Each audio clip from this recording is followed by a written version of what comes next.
অ্যানফিল্ডের থ্রিলারে title রেসে ফিরল Manchester city. বার্সায় নির্বাচনী হাওয়া বদলে গেছে আরবেলোয়ার চেহারা। নিজেকে সেরা মানেন না দিমার্কো, এন্দ্রিকের লালে লিও কোচের সতর্ক বার্তা। শনি রবির ফুটবল শেষে সোমবারে কথা বলার আসলে কত কিছু আছে। প্রিমিয়ার লিগ থেকে শুরু করে সৌদি লিগ, একই সঙ্গে চ্যাম্পিয়নশিপে লেস্টার সিটির অবস্থাও, সবকিছু নিয়ে চলুন আমরা কথা বলি। যা আপনি দেখেছেন, যা হয়তো মিস করে গেছেন, সবকিছুই 5 পয়েন্টে। Number 1, we have a title race. Do we? আমাদের তো থাকা উচিত, তাই না? প্রিমিয়ার লিগে এই ম্যাচটা খেলার আগে, অর্থাৎ অ্যানফিল্ডে ম্যানচেস্টার সিটি মাঠে নামার আগে, যখন আর্সেনাল শনিবারে ম্যাচটা জিত সান্ডারল্যান্ডের সঙ্গে 3-0 পরিষ্কার ব্যবধানে, তখন পেপ গুয়ার্দিওলা জানেন যে অ্যানফিল্ডে গিয়ে তাকে জিততেই হবে, নইলে তার দল 9 পয়েন্টে পিছিয়ে পড়বে। প্রিমিয়ার লিগের 13 ম্যাচ বাকি থাকতে আপনি যদি 9 পয়েন্টে পিছিয়ে পড়েন, তাহলে শিরোপা সম্ভাবনা আসলে কার্যত অনেকটাই শেষ হয়ে যায়। সেই ম্যাচে ডমিনিক সবোসলাই দুর্দান্ত একটা ফ্রিকিক থেকে গোল করলেন এবং তারপর বোঝা গেল যে পেপ গুয়ার্দিওলার অ্যানফিল্ডের অতীত রেকর্ডটাই বোধহয় আরো একবার ফিরে ফিরে আসছে। এই ম্যাচে এর আগে যে 10 বার পেপ গুয়ার্দিওলা এসেছিলেন, তার মধ্যে মোটে 1 বার তিনি জিততে পেরেছিলেন, 6 বার তিনি হেরেছেন, আর বাকি 3 বার তিনি ড্র করতে পেরেছিলেন সর্বসাকুল্যে। আর ওর ভেতরে যে একটা ম্যাচ ম্যানচেস্টার সিটি জিতে গিয়েছিল অ্যানফিল্ডে পেপ গুয়ার্দিওলার আমলে, সেটাও ছিল কোভিডের দিনগুলোতে, অর্থাৎ অ্যানফিল্ডের ফাঁকা গ্যালারিতে পেপ গুয়ার্দিওলা ওই ম্যাচটা জিতে নিয়েছিলেন। এরপরে শেষের দিকে নাটকে শেষ পর্যন্ত পেপ গুয়ার্দিওলার দল জিতলো অ্যানফিল্ডে 11 ম্যাচের ভেতরে মাত্র দ্বিতীয় জয় যেটা পেপ গুয়ার্দিওলার দলের, আর তাতে পয়েন্টের ব্যবধান 9 থেকে কমে 6 এলো। এর ভেতরে কত রকম নাটক জমে গেল, তাই না? বের্নার্দো সিলভার গোল, এরপরে এর্লিং হল্যান্ড যে পেনাল্টি কিক থেকে গোল করলেন, শেষে গিয়ে দোনারুমার ওই অবিশ্বাস্য সেভ, অথবা শেষের নাটকে যখন গোলটা বাতিল হলো, যে গোল বাতিল হওয়ার কারণে আবার ডমিনিক সবোসলাইকে নায়ক থেকে খলনায়কে পরিণত হয়ে রেড কার্ড দেখে অ্যানফিল্ডের মাঠ ছাড়তে হলো। সেই সময় পেপ গুয়ার্দিওলাকে আপনি দেখলেন, তিনি তার ফুটবলারদেরকে কাছে ডেকে এনে চুমু খাচ্ছেন। সাধারণত বড় ম্যাচ জিতলে পরে পেপ গুয়ার্দিওলার এই রূপ আপনি দেখতে পান। অর্থাৎ এই ম্যাচটাকে একটা টার্নিং পয়েন্ট হিসেবে হয়তো ধরছেন পেপ গুয়ার্দিওলা আর ম্যানচেস্টার সিটি, কারণ আর্সেনালের সঙ্গে তাদের গ্যাপটা এখন সেই 6ই আছে। এমন নয় যে সেটা বেড়েছে কমেছে, আগের সপ্তাহে যা ছিল তাই আছে। কিন্তু অ্যানফিল্ডে যেভাবে নাটক জমিয়ে ম্যানচেস্টার সিটি ম্যাচটা জিতেছে, এরপরে তাদের মনে ভরসা বোধহয় কিছুটা হলেও জাগছে। পেপ গুয়ার্দিওলা বলছেন 6 পয়েন্টের লিড যেটা আর্সেনালের আছে সেটা যথেষ্ট কিনা তিনি জানেন না, কিন্তু তিনি জানেন যে 13 ম্যাচ বাকি থাকতে যে কোনো কিছুই প্রিমিয়ার লিগে ঘটতে পারে। তিনি সম্ভবত মিকেল আর্তেতার ওপরে চাপটা দিয়ে রাখতে চাইছেন এবং এই ম্যাচ শেষে তিনি বলছেন 6 পয়েন্ট যথেষ্ট কিনা জানি না, কিন্তু 13 ম্যাচ তো অনেক ম্যাচ। এফএ কাপও আছে, কারাবাও কাপও আছে, চ্যাম্পিয়ন্স লিগও ফিরবে, মার্চে ইনজুরিও আসবে। অন্যান্য দলগুলো নির্দিষ্ট লক্ষ্যে খেলবে, কেউ ইউরোপের স্পট নিশ্চিত করতে, কেউ রেলিগেশন বাঁচাতে। আমার অভিজ্ঞতা বলে 13 ম্যাচ অনেক। আর্সেনালের সঙ্গে পাল্লা দিয়ে যেতে হবে। যদি ওরা কোনো ভুল করে তাহলে সেটা কাজে লাগাতে হবে। আর্সেনালের বিপক্ষে হোম ম্যাচ বাকি, ওদের অবশ্যই হারাতে পারতে হবে। পেপ গুয়ার্দিওলার কথা শুনলে আপনি বুঝতে পারছেন যে মিকেল আর্তেতাকে তিনি একরকম ভয় দিয়ে রাখছেন, যে দেখো 13 ম্যাচ কিন্তু বাকি আছে এবং এর মধ্যে premier league, champions league, FA cup, Carabao কাপের ফাইনাল, কত কিছু বাকি আছে। প্লেয়ারদের ইনজুরির সমস্যাও হয়তো হবে এবং আপনি যেসব দলের এগেইনস্টে খেলবেন তারা এই সিজনের বিজনেস এন্ডে এসে আপনাকে হারাতে চাইবে, কারণ কারো কারো রেলিগেশন বাঁচাতে হবে, কেউ কেউ চ্যাম্পিয়ন্স লিগ স্পটটা নিশ্চিত করতে চাইবে। তার মানে এই 13 ম্যাচের কোনোটাই আর সহজ নয়, এটা পেপ গুয়ার্দিওলা বুঝাতে চাইছেন। এবং তিনি মিকেল আর্তেতাকে বোধহয় এই বার্তা দিতে চাইছেন যে দেখো খুব একটা সহজ নয়, 6 পয়েন্টের লিড তোমার আছে তো কি হয়েছে, আমি তো এই ব্যাপারে অনেক বেশি এক্সপেরিয়েন্স, তোমার এই 13 ম্যাচের ভেতরে আমি তোমাকে ধরে দিতে পারি। এবং শেষে তিনি বলছেন যে আর্সেনালের বিপক্ষে যে হোম ম্যাচটা বাকি আছে ম্যান সিটির, সেটা যদি আর্সেনালকে তারা হারাতে পারে তাহলে গ্যাপ তো আসলে 3 নেমে গেল। কিন্তু আসলে কি ম্যানচেস্টার সিটি ওই অবস্থায় আছে যে অবস্থা থেকে তারা এখান থেকে একটানা মৌসুম শেষ করবে সবগুলো ম্যাচ জিতে? আর্সেনাল যদি 2টো ম্যাচ হারে বা পয়েন্ট খোয়ায় তাহলে যেন সেই জায়গাটা তারা কভার আপ করতে পারে। ম্যান সিটি কি আসলে সেই জায়গায় আছে যে জায়গা থেকে তারা বলতে পারে, দাবি করতে পারে আর্সেনালকে তারা টেনে হিচড়ে আরো একবার নামিয়ে আনবে? তার উত্তর আমরা এখনো জানি না এবং সম্ভবত আমরা সিজন শেষ হওয়ার আগ পর্যন্ত জানবও না। কিন্তু এই যে ম্যানচেস্টার সিটির যে ফিক্সচারগুলো বাকি রয়েছে আগামী 1-1.5 মাস সময়ের ভেতরে, তার ভেতরে সেইখানে দেখলে আমরা হয়তো কোনো একটা জায়গায় পৌঁছাতে পারবো। 11 ফেব্রুয়ারি তাদের ফুলহ্যামের সঙ্গে ম্যাচ, অর্থাৎ মিড উইকে। এরপরে এফএ কাপ, নিউক্যাসল ইউনাইটেডের সঙ্গে premier league, Nottingham forest, champions লিগের 2টো প্রতিপক্ষ এখনো অজানা। ওয়েস্ট হ্যামের সঙ্গে মাঝে প্রিমিয়ার লিগের ম্যাচ আছে, আর আর্সেনালের সঙ্গে লিগ কাপের ফাইনাল একটা বাকি আছে। এরও পরে গিয়ে আর্সেনালের সঙ্গে প্রিমিয়ার লিগের ম্যানচেস্টার সিটির সেই ম্যাচটা। কিন্তু আমার কাছে মনে হয় পেপ গার্দিওলা শুধুমাত্র এই জায়গায় টাইটেল রেসটা জমানোর জন্য এই কথা বলছেন। হ্যাঁ, তিনি একটা দুর্দান্ত ম্যাচ জিতেছেন অ্যানফিল্ডে, যেটা আসলেই একটা বড় ঘটনা। যেভাবে ম্যাচ সিটি জিতেছে সেটা একটা বড় ঘটনা, এর্লিং হল্যান্ডের গোলে ফেরা একটা বড় ঘটনা। অনেকগুলো ব্যাপার এখানে আপনি আনতে পারেন, কিন্তু আর্সেনালের আসলে যে শক্তি এই মুহূর্তে আছে, সেখানে আর্সেনালের জন্য এই যে শকুন মরার দোয়া করা, মানে শকুনের দোয়ায় গরু মরে না, কি গরুর দোয়ায় শকুন মরে না, হবে কিছু একটা, এরকম কিছু একটা যেটা করার চেষ্টা পেপ গার্দিওলা করছেন, সেটা কি আদৌ কাজে দেবে? কারণ আর্সেনালের ফরওয়ার্ডরা পর্যন্ত সিজনের এই সময় এসে তারাও গোল করছেন। মানে ভিক্টর ইয়োকেরেসের যে সমস্যাটা ছিল যে গোল করার না এরকম একটা ঝামেলা, সেইখান থেকে 2026 সালে এখনো পর্যন্ত প্রিমিয়ার লিগের ফুটবলারদের ভেতরে সবচেয়ে বেশি গোল ভিক্টর ইয়োকেরেসের, এবং তিনি এই সান্ডারল্যান্ডের সঙ্গেও জোড়া গোল করছেন। তার মানে আর্সেনাল ধীরে ধীরে আসলে নিজেদের সেরাটা খুঁজে পাচ্ছে। মিকেল মেরিনোর ইনজুরি অবশ্যই মাঝে হয়েছে, কিন্তু তাতে কি বা হয়েছে? আর্সেনালের প্রতিটা জায়গায় এত বেশি স্ট্রেংথ, এতগুলো অপশনস তাদের আছে, তারা একটার পর একটা বাধা উঠে যাচ্ছে। সান্ডারল্যান্ডের সঙ্গে ম্যাচটা ধরতে পারেন আপনি এই অর্থে যে ওটা তো আসলে সহজ ম্যাচ ছিল না। স্কোর লাইন দেখে আপনার কাছে মনে হতে পারে যে 3-0, কিন্তু সান্ডারল্যান্ড তো আসলে আর্সেনালের পরীক্ষা নিয়েছে। সেই পরীক্ষায় আর্সেনাল উঠেছে ফার্স্ট গোলটার পরে। ডেডলক একবার ভাঙার পরে আর্সেনালের একরকম আধিপত্য, তার আগ পর্যন্ত আর্সেনালের একরকম স্নায়ুর চাপ। ওই চাপটা জয় করতে পারলে আর্সেনালের আসলে সমস্যা হওয়ার কথা নয়। কিন্তু আর্সেনাল যেখানে হয়তো হতাশ হয়েছে যখন তারা দেখেছে অ্যানফিল্ডে ম্যান সিটি হারতে বসছে, সেই ম্যাচ যখন তারা টেলিভিশন সেট থেকে সরে গিয়ে দেখেছে যে ম্যান সিটি জিতে গেছে, তখন একটা ধাক্কা তারা খেয়েছে। কিন্তু এই ধরনের পরিস্থিতির সঙ্গে মিকেল আর্তেতা আর আর্সেনালকে সম্ভবত আগামী দিনগুলোতে মানিয়ে চলতে হবে যদি তারা আসলেই প্রিমিয়ার লিগটা জিততে চায়। তবে আমাদের জন্য ভালো খবর হচ্ছে প্রিমিয়ার লিগের টাইটেল রেসটা এখনই শেষ হয়ে যায়নি, এবং ম্যানচেস্টার সিটি আর্সেনালের সঙ্গে সেখানে টক্কর জমানোর জায়গায় এখনো রয়ে গেছে। সেটা এই অ্যানফিল্ডের ম্যাচ দিয়ে আমরা বোধহয় বুঝতে পারলাম। এবার অনেকে বলতে পারেন যে ডমিনিক সবোসলাই কেন রেড কার্ড দেখেছেন? কারণ তিনি প্রথমে ফাউল করলেও পরের দফায় তিনি যখন ফাউলের শিকার হয়েছেন, ওটা না হলে পরে আগের ফাউলটা বোধহয় কল করা হতো না। রাইটফুলি সেখানে নিয়মের বেড়াজালে ডমিনিক সবোসলাইকে রেড কার্ড দেখে মাঠ ছাড়তে হয়েছে। একটা হাস্যকর ঘটনার জন্ম সেখানে হয়েছে। আমরা 1 নম্বর পয়েন্ট থেকে একটু 2-এ চলে যাই, যেটা লা লিগা নিয়ে। আমরা একটু লা লিগা নিয়ে কথা বলতে চাই যে বার্সেলোনায় নির্বাচনী হাওয়া, গোটা বাংলাদেশে নির্বাচনী হাওয়া চলছে। বার্সেলোনাতেও আজ থেকে অফিসিয়ালি নির্বাচনী হাওয়া শুরু হয়ে গেছে। হুয়ান লাপোর্তাকে আপনি দেখতে পাচ্ছেন, বার্সেলোনা তাদের সবশেষ ম্যাচে মায়োরকাকে 3-0 গোলে হারিয়েছে। সেই ম্যাচে স্টেডিয়ামে উপস্থিত ছিলেন হুয়ান লাপোর্তা। ওটা ছিল তার আমলে, তার অধীনে তিনি প্রেসিডেন্ট এই দফায় হওয়ার পরে বার্সেলোনার শেষ ম্যাচ, যেটা বার্সেলোনা কনভিন্সিংলি জিতে শেষ করেছে। এবং ওই ম্যাচের সবচেয়ে বড় ঘটনা সম্ভবত আমার দৃষ্টিতে লামিন ইয়ামালের দুর্দান্ত গোলটা। আপনি বার্নালের গোল নিয়ে কথা বলতে পারেন, অনেক কিছু নিয়ে কথা বলার সুযোগ আছে, তবে বার্সেলোনা কাজ করছে। কিন্তু এই যে নির্বাচনী হাওয়ায় বার্সার আসলে কি যায় আসে? লাপোর্তা এমন সময়ে আরো একবার বার্সেলোনার প্রেসিডেন্ট হয়েছিলেন, এর পরের আমলটায় তাকে বহু কিছুর ভেতর দিয়ে যেতে হয়েছে। অর্থনৈতিক দুরবস্থা থেকে শুরু করে মাঝে লিওনেল মেসির চলে যাওয়া, সবটাই এই লাপোর্তার আমলে। আবার ঘুরে দাঁড়ানোর প্রসেসটা যে শুরু করা, জাভির আন্ডারে একটা লা লিগা শিরোপা জেতা, হান্সি ফ্লিককে দলে এনে এখন চ্যাম্পিয়ন্স লিগে ওয়ান অফ দ্য ফেভারিটস হিসেবে বার্সেলোনা আবারও নিজেদেরকে প্রতিষ্ঠিত করেছে। সে সবকিছুই আবার লাপোর্তার আমলে। ভালো যেমন আছে, মন্দ তেমন আছে। তিনি আজ মানে সোমবার আমরা যখন এই 5 মিনিটে শুট করছি, তখন তিনি পদত্যাগ করেছেন। মার্চ মাসের 15 তারিখের নির্বাচন, এবং আপাতত তাদের ভাইস প্রেসিডেন্টের আন্ডারে এই বার্সেলোনা বোর্ডটা চলবে। এরপরে জুন মাসের 1 তারিখ থেকে নতুন যারা ক্ষমতায় আসবেন তারা এটার দায়িত্ব নেবেন। এখন এইটা আসলে বার্সেলোনা বা রিয়াল মাদ্রিদের ক্ষেত্রে খুবই গুরুত্বপূর্ণ, কারণ এই ক্লাবগুলোর ভিতরে একটা রাজনৈতিক ব্যাপার স্যাপার সব সময় বরাবরই থাকে। মানে লাপোর্তা নিজেই আসলে রাজনীতিবিদ, তিনি 29 বছর ধরে এইসব করে আসছেন, মানে নির্বাচন করে আসছেন। এর আগেও তিনি বার্সেলোনার প্রেসিডেন্ট ছিলেন, সেই আমলটা বার্সেলোনার সোনায় সোহাগা ছিল।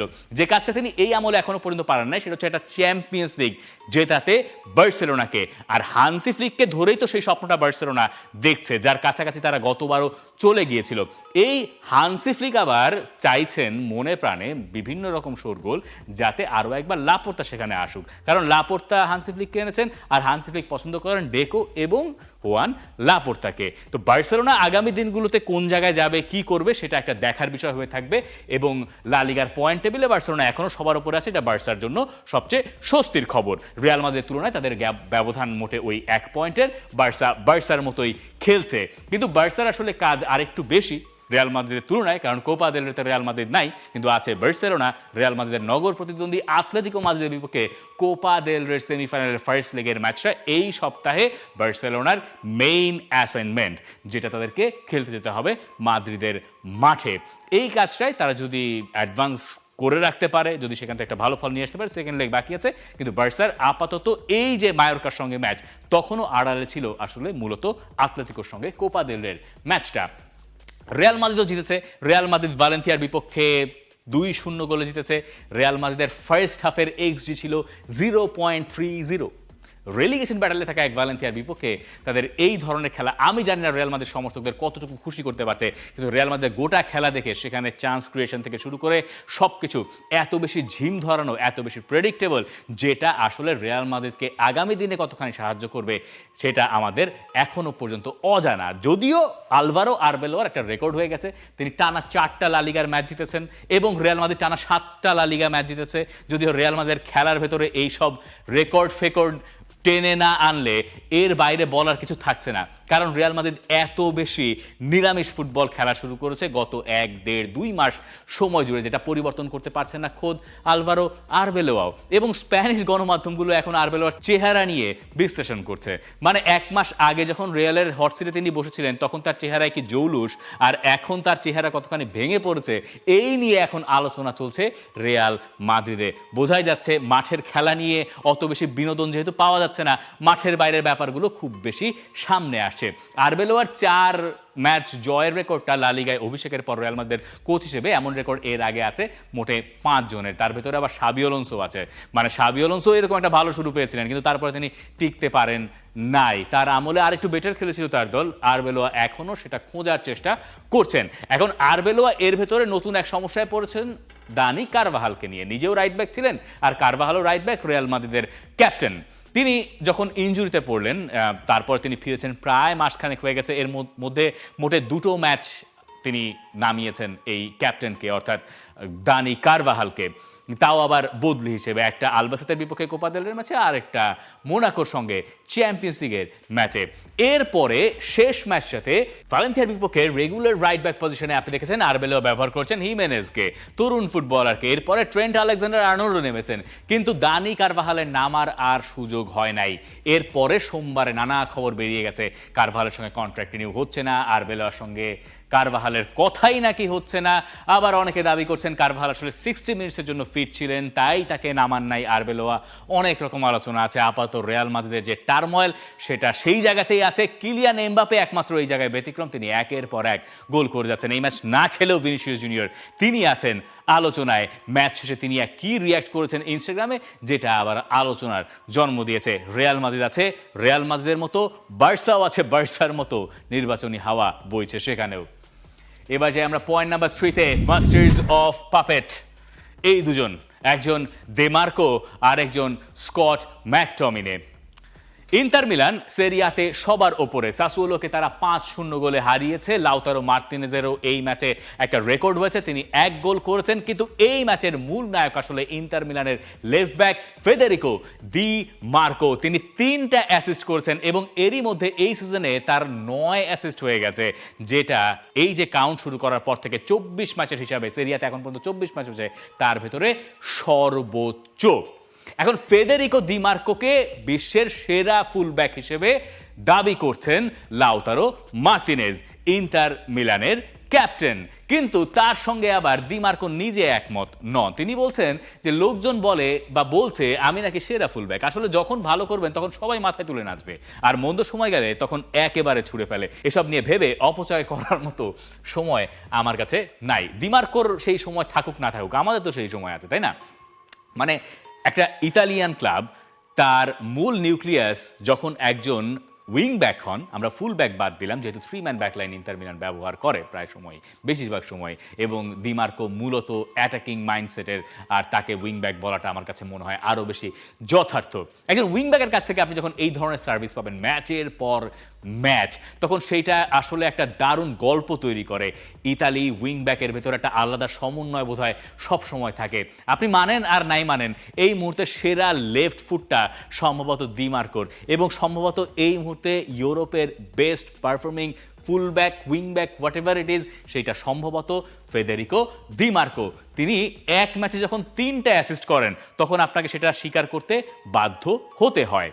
আবার ইনি যেমন এক মাস্টার পাপেটদের, মানে এটাকে ধরছি আমরা মেটালিকার ওই গানের সঙ্গে মিলিয়ে নিচ্ছি, এটা আবার একই রকম মেলাতে পারেন আপনি নাপোলির ক্ষেত্রে। স্কট ম্যাকটোমিনে যা করলেন এই ম্যাচে, যে গোল তিনি করলেন সেটা অবিশ্বাস্য। সেটা জেনোয়ার বিপক্ষে শেষ পর্যন্ত যথেষ্ট হয়তো হতো না যদি না রাসমুস হয়লুন্ড একেবারে শেষে গিয়ে পেনাল্টি থেকে গোল না করতেন আর নাপোলিকে 3-2 গোলে দুর্দান্তভাবে না জিততেন। এই ম্যাচের পরে ম্যাকটোমিনে ইনজুরিতে পড়েছেন। আন্তোনিও কোন্তে বলেছেন, আমার যদি সামর্থ্য থাকতো আর আমাকে যদি অ্যালাউ করা হতো তাহলে আমি নামতাম মাঠে, কারণ আমার টিমের প্লেয়াররা তো বারবার ইনজুরিতে পড়ছে, দরকার হলে আমি খেলে দিয়ে আসতাম।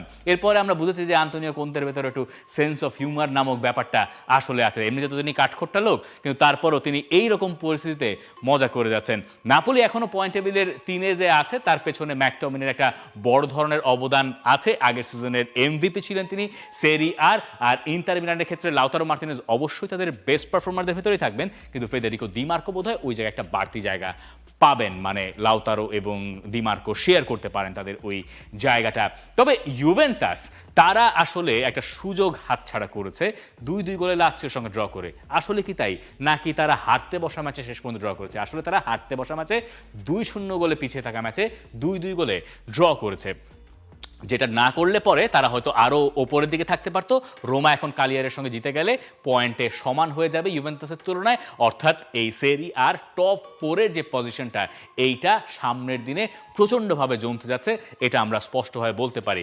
হয়তো লুচিয়ানো স্পালেত্তির দলের কপাল একটু খারাপ, হয়তো আপনি এর পক্ষে সপক্ষে যুক্তিও দেখাতে পারেন যে কটা ম্যাচ 8টা মতো জিততে পারে না ইউভেন্টাস, এই সব ম্যাচে সব মিলে 126টা শট করেছে তার দল, মানে অ্যাটাকিং ফুটবল তারা খেলছে।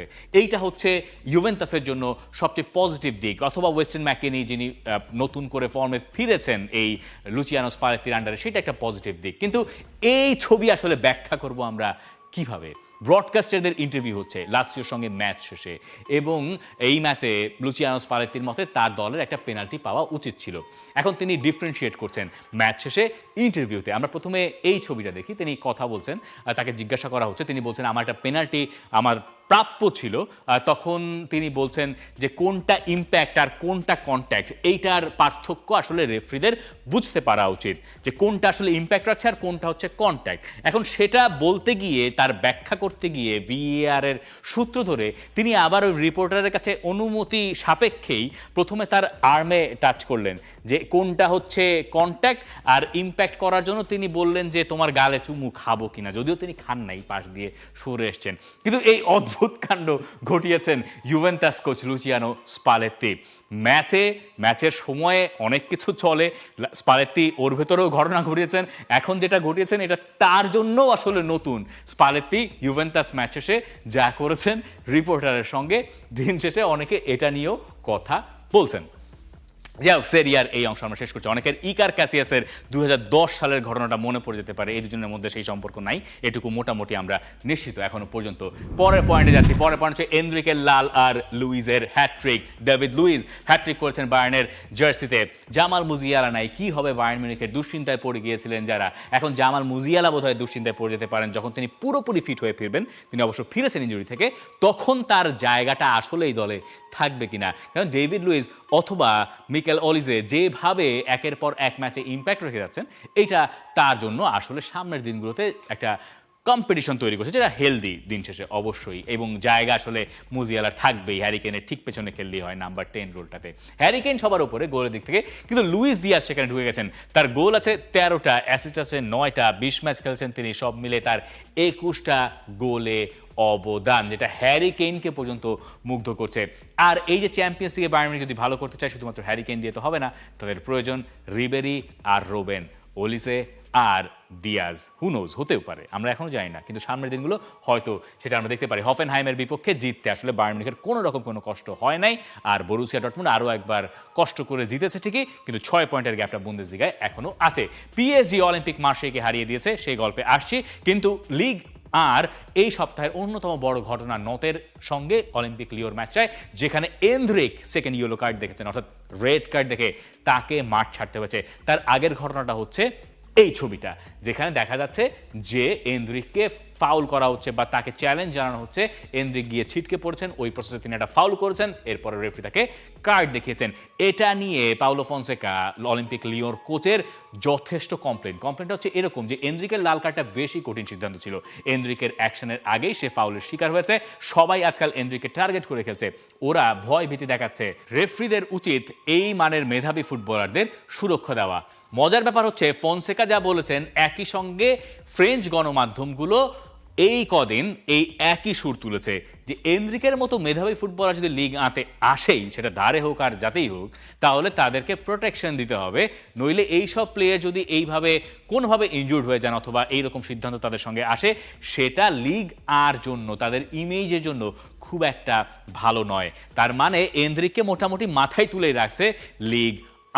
দারুণ শুরু করেছেন তিনি রিয়াল মাদ্রিদ থেকে ধারে আসার পরে, কিন্তু এই রেড কার্ডটা তাকে আসলে একটা হুমকির মধ্যে ফেলে দিয়েছে।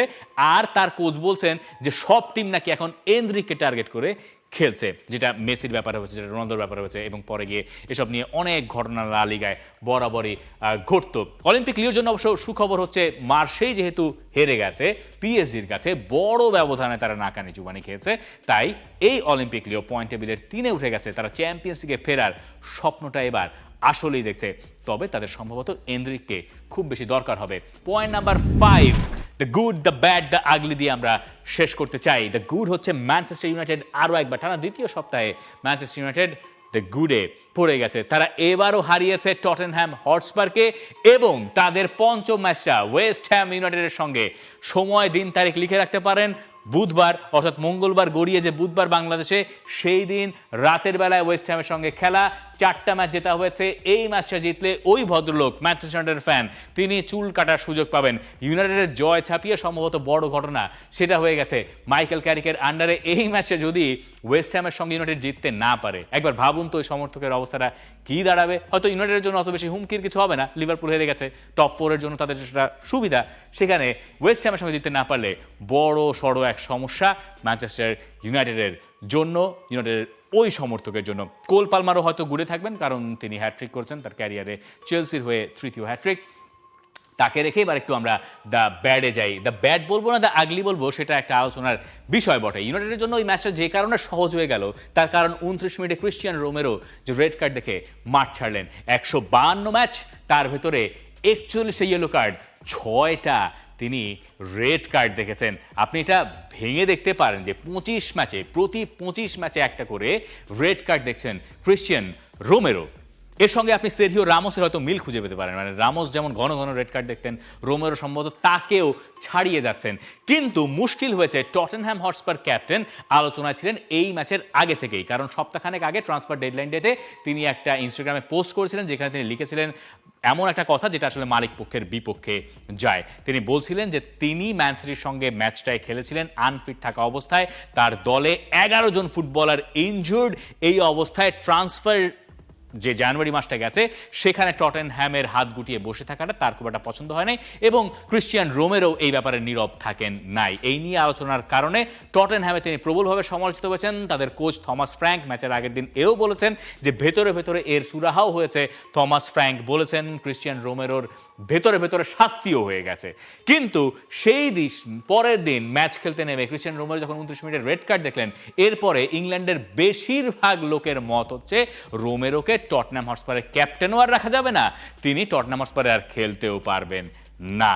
রোমেরো পরের বার কই যাবেন সেটা একটা আলোচনার বিষয়, কিন্তু এই ব্যাপারটা রোমেরো টটেনহ্যাম ক্যারিয়ারের জন্য একটা আত্মঘাতী ঘটনা হয়ে সম্ভবত থাকছে। এই ডিসিপ্লিন মেইনটেইন করতে না পারাটা। ওয়ার্ল্ড কাপ উইনার, তিনি ইংল্যান্ডে এইভাবে সমালোচিত হচ্ছেন। অবশ্য ব্যাপারটা আসলে কতখানি তার জন্য ভালো হচ্ছে বা তার সঙ্গে যৌক্তিক হচ্ছে, এই প্রশ্নটা আসলে থাকতে পারে। মানে তিনি হয়তো অনেক বেশি অ্যাগ্রেসিভ, তিনি হয়তো অনেক বেশি অ্যাটাকিং মাইন্ডেড, কিন্তু একেবারে টটেনহ্যামে থাকাই যাবে না। টটেনহ্যাম এমন কী বা করেছে গত 20 বছর 25 বছরে, সেটাও আরেক আলোচনার বিষয়। যদিও ব্রিটিশ মিডিয়া বরাবরই এরকম, স্প্যানিশ মিডিয়াও এই থেকে খুব একটা পিছিয়ে থাকে না। দ্য গুড দ্য ব্যাড থেকে দ্য ব্যাডের ভেতরে আরেকজন ক্রিশ্চিয়ান আছেন, তিনি ক্রিস্তিয়ানো রোনালদো, যিনি সৌদি আরবে খেলেন। তিনি টানা 2 ম্যাচ আল নাসরের হয়ে খেলতে চান নাই। তার বক্তব্যটা আপনি এতদিনে নিশ্চয়ই জেনে গেছেন যে সৌদি আরবের পিআইএফ যে পাবলিক ইনভেস্টমেন্ট ফান্ড, তাই নিয়ে তার কমপ্লেইন। করিম বেনজেমা যে আল হিলালে গেছেন সেটা তার পছন্দ হয় নাই, কারণ তিনি চেয়েছিলেন যাতে হেলদি কম্পিটিশনটা সৌদি প্রো লিগে বজায় থাকে। সৌদি প্রো লিগ আবার বলছে যে আল হিলাল তাদেরকে টাকার ভালো অফার দিয়েছে, করিম বেনজেমা তাই সেখানে গিয়েছে, তাতে তোমার কি হয়েছে রোনালদো? কিন্তু রোনালদো বলছেন যে এখানে তো স্বচ্ছতা থাকার কথা ছিল, এইসব কারণেই তো আমি এখানে এসেছি। পিআইএফ এর টাকা আমার ক্ষেত্রে নাই, আবার আল হিলালের ক্ষেত্রে কোত্থেকে আসছে? এইসব প্রশ্ন তুলে আল নাসেরে তিনি নায়ক হয়ে আছেন ঠিকই, কিন্তু সৌদি প্রো লিগের একটা অংশ তার বিরুদ্ধে চলে গেছে। এবং সৌদি আরবে আল হিলাল আল নাসেরের যে দূরত্ব, যে রেশারেশি, তার একটা অংশ হিসেবে আল নাসেরের রোনালদোর এই প্রতিবাদ শেষ পর্যন্ত কই গিয়ে ঠেকে দেখার বিষয়। এই সপ্তাহের মধ্যে চূড়ান্ত না হলে সৌদি প্রো লিগ রোনালদোর সম্পর্কটা ভেঙে পড়তে পারে যে কোনো মুহূর্তে। আরেকটা দিয়ে শেষ করি, লেস্টার সিটি, তাদের অবস্থা দিনকে দিন খারাপ হচ্ছে। একে তো গত সপ্তাহে তারা হামজা চৌধুরীকে হারিয়েছে 6 থেকে 8 সপ্তাহের জন্য, আর এই শুক্রবার তারা জেনেছে তাদের 6 পয়েন্ট কাটা হয়েছে পিএসআর রুল না মানার কারণে। মানে ইংল্যান্ডের ফুটবলের যে অর্থনৈতিক কাঠামো সেটা ঠিকঠাক মতো মেনটেন করতে না পারার কারণে তাদের 6 পয়েন্ট কেটে ফেলা হয়েছে, যার কারণে লেস্টার সিটি নেমে গিয়েছিল পয়েন্ট টেবিলের 20 নম্বরে। 24 দলের চ্যাম্পিয়নশিপ দল, সেই 20 থেকে তারা 21-এ নেমেছে। এই সপ্তাহে বার্মিংহাম সিটির কাছে আবারও হেরে শেষ 5 ম্যাচে লেস্টার সিটির কোনো জয় নাই চ্যাম্পিয়নশিপে। 24 দলের ভেতরে তারা এই মুহূর্তে 21-এ অবস্থান করছে, সমান পয়েন্ট, গোল ব্যবধানে এগিয়ে থেকে তারা 1 পজিশন এগিয়ে আছে শুধুমাত্র রেলিগেশন জোন থেকে। এর পরের ধাপটা রেলিগেশন জোন, এবং এখান থেকে রেলিগেটেড হলে আপনাকে যেতে হবে লিগ 1-এ তৃতীয় স্তরে। এই হচ্ছে তাদের 13টা হার এখনো পর্যন্ত, অথচ এখন 2026 সাল, ঠিক 10 বছর আগে প্রিমিয়ার লিগ শিরোপা জিতেছিল লেস্টার সিটি। আর 10 বছর পরে তারা এমন এক শঙ্কায় পড়েছে যে তাদের রেলিগেশন জোনে এখন আশপাশে ঘুরপাক খেতে হচ্ছে। একে তো অবস্থা খারাপ ছিল, তার উপর তাদের আরও 6টা পয়েন্ট কেটে নেওয়া হয়েছে। লেস্টার সিটি এখান থেকে কই যাবে সেটা সামনের দিনগুলোতে হয়তো বোঝা যাবে, কিন্তু সামনের আগামী 1-1.5 মাস অন্ততপক্ষে তারা আর যাই হোক হামজা চৌধুরী সার্ভিসটা পাচ্ছে না। For more updates, subscribe to our YouTube channel and click on the bell icon. Follow us on Facebook and Instagram. Download T-Sports app to enjoy exciting games and highlights. Visit tsports.com.